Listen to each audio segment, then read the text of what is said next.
నేను Ramya. Welcome to VR home chef and explorer. ఈరోజు tuna ఫిష్తోని బిర్యానీని ఎలా తయారు చేయాలో చూపించబోతున్నానండి. రీసెంట్ డేస్లో ఏ పెళ్ళిళ్ళకి వెళ్ళినా మా ఇంట్లో అయితే ఎక్కువ మంది ఈ టూనా ఫిష్ బిర్యానీని ప్రిఫర్ చేస్తున్నారు. మనం కూడా ఆ బిర్యానీని ఎలా తయారు చేయాలో చూసి నేర్చుకుందాం. టూనా ఫిష్నే తెలుగులో అయితే సోర అంటారండి. ఈ సోర బిర్యానీని చాలా టేస్టీగా కూడా ఎలా చేసుకోవచ్చో చూద్దాం. మా ఇంట్లో స్టైల్లోని సింపుల్గా కస్టమైజ్ చేసి ఈజీగా వంట రాని వారు కూడా చూసి నేర్చుకొని చేసేయచ్చండి. అంత సింపుల్గా చేయడం నేర్పించాను ఈరోజు. టూనా ఫిష్ అనేది ఎప్పుడు ఎక్స్పోర్ట్ క్వాలిటీ అండి. సో ఎప్పుడు ఎక్స్పోర్ట్ అయిపోతుంది. దొరికినప్పుడైతే ఈ సైజ్ బ్లాక్స్గా కట్ చేసుకుని ఒక పక్కన పెట్టుకోండి. 2 డిఫరెంట్ మసాలాలని చూపిస్తాను. ఫస్ట్ అయితే ఫిష్ని కుక్ చేసుకోవడం కోసం masala paste, onion masala paste ఎలా చేసుకోవాలో చూద్దాం. 4 ఉల్లిపాయలు, ఒక పెద్ద ఎల్లుల్లిపాయ, 3 ఇంచుల వరకు అల్లం, 1 స్పూన్ వరకు సోపు, 1 స్పూన్ వరకు ధనియాలు, గరం మసాలాని యాడ్ చేసుకోవాలి. లవంగాలు, యాలకులు, చెక్క, మిరియాలు, మరాఠీ మొగ్గని వేసుకుని ఫైన్ పేస్ట్ లాగా చేసుకుని ఒక పక్కన పెట్టుకోండి. ఇదే కాకుండా దీనికి డిఫరెంట్ మసాలాను కూడా రెడీ చేసుకోవాలండి బిర్యానీ కోసం. అది ఎలా చేసుకోవాలో కూడా చూపిస్తాను చూడండి. బిర్యానీ మసాలా కోసం ఇంకొక మిక్సీ జార్ తీసుకుని 2 పెద్ద ఎల్లుల్లిపాయలు, 4 ఇంచుల వరకు అల్లాన్ని మిక్సీలోకి ట్రాన్స్ఫర్ చేసుకోండి. ఒక చిన్న ఉల్లిపాయ అంటే ఒక హాఫ్ ఉల్లిపాయ వేస్తే సరిపోతుంది. దీంట్లోకి ఒక పెద్ద స్పూన్ వరకు ధనియాలు, 4 ఇంచుల వరకు చెక్క, 2 స్టార్ పువ్వు, తర్వాత జాపత్రి, మొత్తం గరం మసాలా అంతా వేసుకోవాలండి. ఒక 20 వరకు లవంగాలు, కొన్ని యాలకులు, జీలకర్ర, సోపు ఇవన్నీ వేసుకొని కొంచెం వాటర్ని యాడ్ చేసుకుని మెత్తని పేస్ట్ లాగా చేసుకుని ఒక పక్కన పెట్టుకోండి. ఇలా చేసుకుని ఈ పేస్ట్ని ఎప్పుడు వాడాలో కూడా చెప్తాను. చూసారు కదా, ఫిష్ని అయితే ఈ పీసెస్గా కట్ చేసుకున్నానండి. దీన్ని ఫస్ట్ మ్యారినేట్ చేసుకుందాం. ఒక పెద్ద స్పూన్తో సాల్ట్, కొంచెం పసుపు, 1 స్పూన్ వరకు కారాన్ని వేసుకోవాలండి. 1/2 స్పూన్ వరకు ఇంట్లో చేసుకున్న గరం మసాలాను కూడా దీంట్లో వేసుకొని బాగా ముక్కలన్నిటికీ రబ్ చేసుకుంటూ పట్టేలాగా కలుపుకొని ఒక 20-30 మినిట్స్ అలా పక్కన వదిలేయండి. 20-30 మినిట్స్ తర్వాత మాత్రమే స్టవ్ పైన ఒక ప్యాన్ పెట్టుకొని ప్యాన్లోని ఒక 3 స్పూన్స్ వరకు ఆయిల్ యాడ్ చేసుకోండి. వేసుకొని ఈ ముక్కలన్నీ ప్యాన్లో పెట్టేసుకోండి. ఇలా వేసుకోగానే స్టవ్ని హై ఫ్లేమ్లో ఉంచుకొని స్లోగా కలుపుకుంటూ వేగించుకోండి. ఇలా ముక్కలన్నీ వేయంగానే వాటర్ అనేది రిలీజ్ అయిపోతుందండి. వాటర్ మొత్తం దగ్గరకు అయిపోయి ఆయిల్ రిలీజ్ అయ్యేంత వరకు ఫ్రై చేసుకోవాలి. ఈ టూనా ఫిష్ అనేది హై ఇన్ ప్రోటీన్ అండి. ఆల్మోస్ట్ మనకి ఒక మటన్ లాగే అనిపిస్తుంది చూడ్డానికైతే. టేస్ట్ మాత్రం డిఫరెంట్గా ఉంటుంది. ఇలా మొత్తం ఆయిల్ అంతా రిలీజ్ అయ్యేంత వరకు కుక్ చేసుకోవాలి. ముక్క చూసారా ఎంత వేగినా విడదండి. ఇది చాలా టఫ్గా ఉంటుంది ముక్క అనేది. సో ఇలా చక్కగా వేగిన తర్వాత రెడీ చేసుకున్న ఆనియన్ మసాలా పేస్ట్ని కూడా దీంట్లో వేసుకొని ఈసారి స్లోగా స్టవ్ని లో ఫ్లేమ్లో ఉంచుకొని కలుపుకుంటూ ఫ్రై చేసేసుకోండి.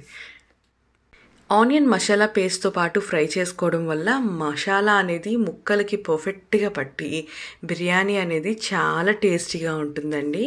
తప్పకుండా ట్రై చేయాల్సిన రెసిపీ. చూస్తున్నారు కదా, ఇలా స్లోగా ఫ్రై చేసుకొని ఆయిల్ మొత్తం రిలీజ్ అయ్యేంత వరకు ఇలా కుక్ చేసుకోవాలి. ఇలా పూర్తిగా దగ్గరికి కుక్ అయిన తర్వాత మాత్రమే దీంట్లోని 2 కప్స్ వరకు వాటర్ని యాడ్ చేసుకొని మూత పెట్టుకొని ముక్క పూర్తిగా ఉడికేంత వరకు కుక్ చేసుకోండి. దగ్గరకు అయ్యి ఇలా పైకి ఆయిల్ అనేది రిలీజ్ అవుతుందండి. ఈసారి వేరే ఒక ప్యాన్ పెట్టుకొని బిర్యానీకి రెడీ చేసుకుందాం. బిర్యానీ కోసమని ఒక 3-4 స్పూన్ల వరకు ఆయిల్ వేసుకొని ఆనియన్స్, కరివేపాకు, పచ్చిమిరపకాయలు, ఎండుమిరపకాయలు వేసుకొని స్టవ్ని హై ఫ్లేమ్లో ఉంచుకొని బాగా ఫ్రై చేసుకోండి. ఆనియన్స్ లైట్గా కలర్ చేంజ్ అవుతాయండి.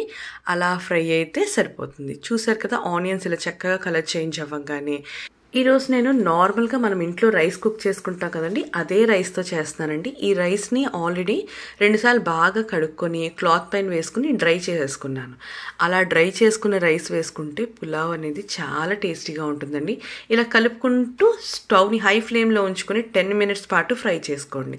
ఇలా వేగుతుండగానే మన కూర కూడా చక్కగా రెడీ అయిపోయింది కదండి. ఇలా దగ్గరకు అవ్వగానే స్టవ్ స్విచ్ ఆఫ్ చేసుకుని పక్కన పెట్టుకోండి. రైస్ మంచి కలర్ వచ్చేంత వరకు వేగించుకోవాలి. చూసారు కదా, లైట్గా కలర్ అనేది చేంజ్ అయింది. ఈ స్టేజ్లోని దీంట్లోకి మన చేతి నిండా జీడిపప్పుని యాడ్ చేసుకోవాలి. జీడిపప్పుని వేసుకొని బాగా వేగించుకోండి.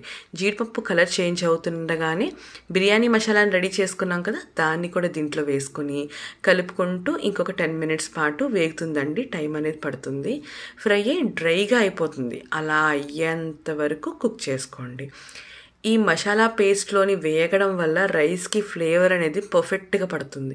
ఇలా వేగేటప్పుడే కొంచెం పసుపు, 1 స్పూన్ వరకు సాల్ట్ని వేసుకోండి. కూరలో సాల్ట్ వేసుకున్నాం కదా, లాస్ట్లో ఇంకొకసారి చెక్ చేసుకుందాం. ఇలా మొత్తం అంతా దగ్గరికి అవుతున్నప్పుడే దీంట్లోని 2 స్పూన్ల వరకు నెయ్యిని కూడా వేసుకుంటే ఈజీగా ఫ్రై అయిపోతుంది. ఇలా పూర్తిగా వేగి గలగలమంటదండి రైస్ అనేది. అలా అంతవరకు వేగించుకొని కుక్ చేసుకున్న చేపలను కూడా దీంట్లో వేసేసుకొని బాగా కలిపేసుకోండి. ఎక్కువ కలిపేయద్దండి, ముక్క అనేది విడిపోతుంది, ఉడికిపోయింది కాబట్టి. ఇలా కుక్ అయిన తర్వాత బాయిల్డ్ వాటర్ని మాత్రమే వేసుకొని కుక్ చేసుకోవాలి. చల్లనీళ్ళు వేయకండి, అది మళ్ళీ బాయిలింగ్ పాయింట్ వచ్చేటప్పటికి టైం పడుతుంది, రైస్ నానిచ్చిపోతాయండి. సో అలా కాకుండా వేడి నీళ్ళు వేయండి. నేను వంతుకి 3 వంతుల వరకు నీళ్లు యాడ్ చేశాను. నేను లలిత బ్రాండ్ రైస్ని యూజ్ చేస్తున్నానండి. నార్మల్గా మనం రైస్ కుక్ చేసుకునేటప్పుడు కూడా వంతుకి 3 వంతులు పడుతుంది కాబట్టి సేమ్ అలాగే వేసేసాను నేను. ఈసారి సాల్ట్ని చెక్ చేసుకోండి. సాల్ట్ సరిపోయినట్టయితే పర్వాలేదు, లేదంటే ఈ స్టేజ్లోనే యాడ్ చేసుకొని కొత్తిమీరని ఇంకొంచెం 1 స్పూన్ వరకు ఇంట్లో చేసుకున్న గరం మసాలాను కూడా వేసుకొని మూత పెట్టుకుంటూ కుక్ చేసుకోవాలి. వాటర్ దగ్గరకు అయ్యేంత వరకు మూత పెట్టుకొని హై ఫ్లేమ్లో ఉంచుకోండి. వాటర్ ఇలా దగ్గర పడిన తర్వాత స్టవ్ని సిమ్లో పెట్టుకొని రైస్ కుక్ అయ్యేంత వరకు సరిపోతే పర్వాలేదు, సరిపోకపోతే వాటర్ యాడ్ చేసుకుంటూ స్లో ఫ్లేమ్లో కుక్ చేసుకోండి. చూసారు కదా, రైస్ అనేది పర్ఫెక్ట్గా కుక్ అయిపోయిందండి. ఒకసారి మొత్తం అంతా కలిపేసి మూత పెట్టుకొని 10 minutes అలా వదిలేసి సర్వ్ చేసుకున్నారంటే టేస్టీగా టూనా ఫిష్ బిర్యానీ అనేది రెడీ అవుతుందండి. దీన్నే సూర చేపని కూడా అంటారు తెలుగులో.